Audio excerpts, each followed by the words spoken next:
எப்போதும் பரபரப்பாக இயங்கிக் கொண்டிருக்கும் விருதுநகர் ராமமூர்த்தி நகர் சாலை அது. சம்பவத்தன்று மோப்ப நாயுடன் அங்கு வந்த போலீசார் எதையோ கண்கொத்தி பாம்பாய் தேடிக் கொண்டிருந்தனர்.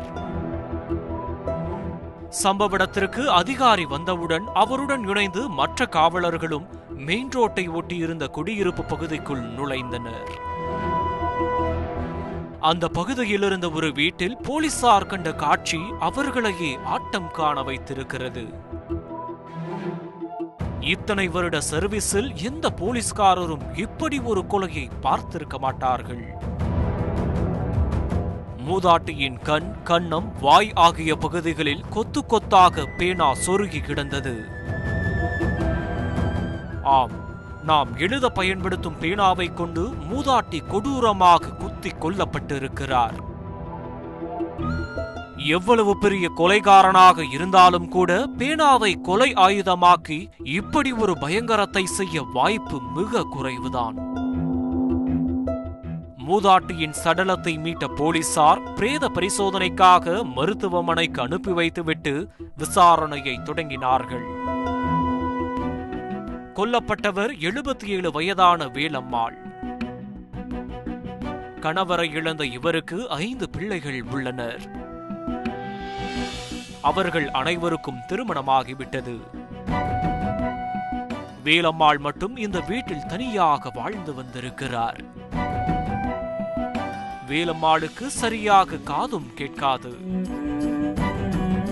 துணைக்கு ஆள் இல்லாமல் அன்றாட வேலைகளை செய்வது கடினம். இதனால் வேலம்மாளின் மகள் தாய்க்கு உதவியாக இதே பகுதியில் வேறு வீட்டில் வசித்து வந்திருக்கிறார். சம்பவத்தன்று மதியம் வேலம்மாளின் மகள் அவருக்கு சாப்பாடு கொடுக்க வந்திருக்கிறார். வீட்டின் உள்ளே வேலம்மாள் பேனாவால் குத்தி கொல்லப்பட்டிருப்பதைக் கண்டு அதிர்ந்து போயிருக்கிறார். உடனே போலீசாருக்கு தகவல் கொடுக்கப்பட்டிருக்கிறது. வேலம்மாளின் வீட்டிலிருந்து நகையோ பணமோ காணாமல் போகவில்லை. பாலியல் துன்புறுத்தலுக்கும் அவர் ஆளாகவில்லை என்பது போலீசாரின் விசாரணையிலிருந்து உறுதியாகி இருக்கிறது. எந்த மோட்டிவும் இல்லாமல் யார் இந்த கொலையை செய்திருப்பார்கள் என்று போலீசார் மண்டையை பிய்த்துக் கொண்டு விசாரணையை வேகப்படுத்தி இருக்கிறார்கள். சம்பவம் நடந்த இடத்தை சுற்றியுள்ள பகுதிகளில் பொருத்தப்பட்டிருந்த சிசிடிவி காட்சிகளை போலீசார் ஆய்வு செய்திருக்கிறார்கள். அதில் இளைஞர் ஒருவர் வேலம்மாளின் வீட்டிற்கு அருகே வந்து சென்றது தெரிய வந்திருக்கிறது. உடனே போலீசார் அந்த மர்ம இளைஞரை வலை வீசி தேடியிருக்கிறார்கள். 3 நாட்களுக்கு பிறகு சந்தேகத்திற்குரிய அந்த இளைஞர் சிக்கியிருக்கிறார்.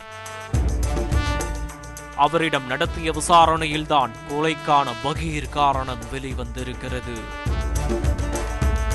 போலீசாரிடம் சிக்கியவர் ஜீவராசன், 24 வயதாகிறது. பொறியியல் பட்டதாரி. அருப்புக்கோட்டை இவரது சொந்த ஊர். படிப்பு முடித்துவிட்டு 2 வருடங்களான நிலையில் அவருக்கு ஏற்ற வேலை கிடைக்காமல் சுற்றி வந்திருக்கிறார். நாளடைவில் வேலை கிடைக்காத விரக்தி ஜீவராசனை குடியை நோக்கி தள்ளி இருக்கிறது. தினமும் வீட்டில் பணம் வாங்கி மது குடித்திருக்கிறார். மது அவரின் மூளையை மெழுகடித்திருக்கிறது. இதனால் ஜீவராசுக்கு சற்று மனநலம் பாதித்ததாகவும் அதற்காக அவர் மருத்துவ சிகிச்சை எடுத்து வந்ததாகவும் சொல்லப்படுகிறது. ஜீவராசன் எப்போதும் சட்டை பையில் கொத்தாக பேனாக்களை வைத்திருப்பார். பேனாவால் சுவரில் கிறுக்குவது, யாரையாவது குத்துவது என இருந்திருக்கிறார். கால் போன போக்கில் ஊரை சுற்றி கொண்டிருந்த ஜீவராசன் சம்பவத்தன்று விருதுநகருக்கு வந்து மது குடித்திருக்கிறார். போதை அவரை வெறிகொள்ள செய்திருக்கிறது. டாஸ்மாகிலிருந்து குடியிருப்பு பகுதிக்குள் நுழைந்தவர் வேலம்மாளின் வீட்டிற்குள் சென்றிருக்கிறார். அந்நியர் உள்ளே வருவதை பார்த்ததும் வேலம்மாள் ஜீவராசனை வெளியே போக சொல்லி அதட்டியிருக்கிறார். போதையில் இருந்த ஜீவராசனால் அதை தாங்கிக் கொள்ள முடியவில்லை.